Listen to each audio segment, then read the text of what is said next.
Welcome back to Coffee Talk. Grab your coffee. Yes. Join us for our talk today.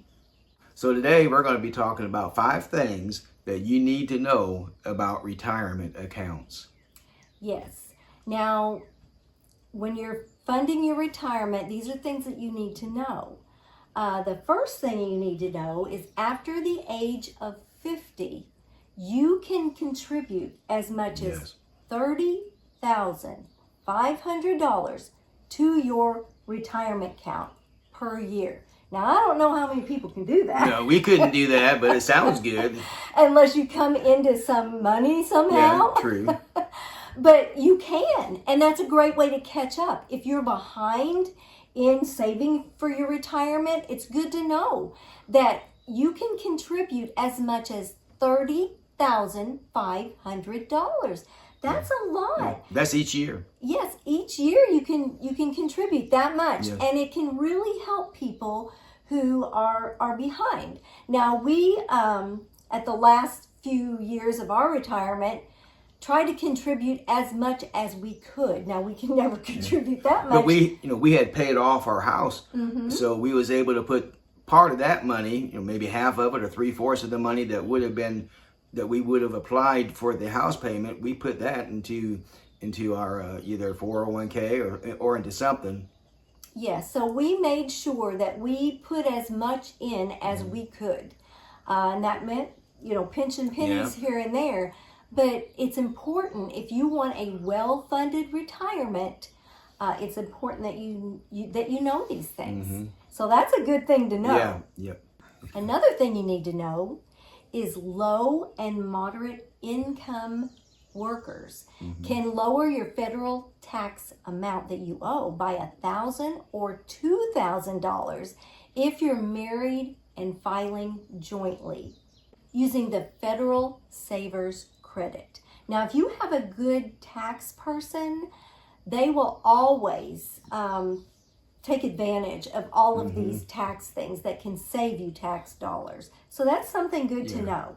And then you have to be over 50 to qualify for that. Then another age that's very important is the age of 73. Right now, anyway, when you turn 73, you need to start withdrawing the RMD, which means required minimum distribution. And you need to know, if you're 73 and you don't take your required minimum distribution, you get a penalty. Huge penalty. This is your money, but if you don't take it, they charge you a penalty. So, you really have to keep on top of these things. And the time that we're taping this, it's age 73. Now, it may change. Things change all the time. It was 71 and a half or something like that till last year, and they raised it up to 73. So that's something you need to keep on top of. When do you have to take that required minimum distribution? Yes. Because you sure don't want to get hit with the penalty. You don't want to be penalized on money that you earned. To me, that's ridiculous, but that's the government. Another good thing that you need to know is that if you have a Roth IRA, that is funded with after-tax dollars. So when you take money out of your Roth IRA, you don't have to pay taxes because you've already paid tax on that money. So that is something really important to know, because if you have a traditional IRA, like we do, when you take that money out, you have to pay tax. So if you want to take out $1,000, you don't get $1,000. You get $1,000 after tax, which is not $1,000. That's one thing we wish we would have done, or realized what the Roth really was, and that we would have put money into the Roth account so that when we draw money out of that, whenever we wanted to, that we wouldn't be paying taxes on it. So say now if you withdraw $12,000 a year in our IRA, then we got to pay something like 30% of that's going to be coming out in taxes. Yeah, you can figure at least 30% is going to be taxes. Yeah. And taxes go up and up and up. Yeah. So if we had known what we know now, we would have started in a Roth IRA. Yeah. That way, when we took it out, we know we would be getting the money and not having to pay tax on it.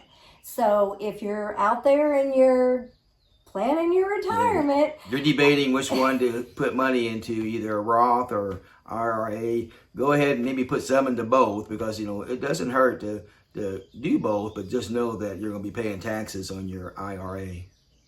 Another thing is that most people don't know what the 2.0 Security Act is. It's something new that employers can take advantage of. And with this act that they made into law or whatever, you can take part of your IRA and put it in annuities. Or you're allowed to take out $1,000 for an emergency and not get penalized for it. So that's something different. You can also take money out of your IRA to repay your student loans and not get penalized for it. So this Act 2.0 just gives employers more options of what you can do with your retirement money.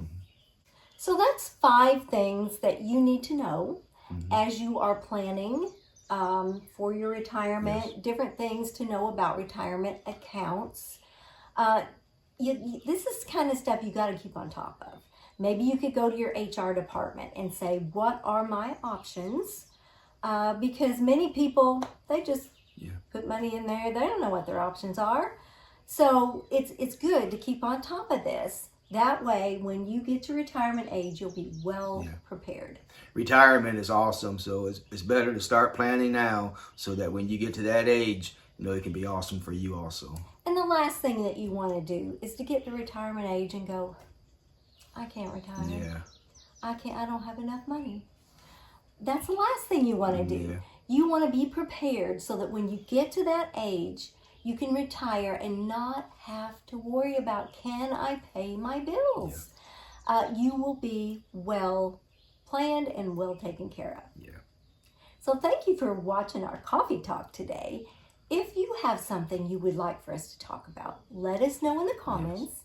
We'll see you next time on Retired and Loving It. If you would like to see more of our videos, click the video that just popped up on your screen.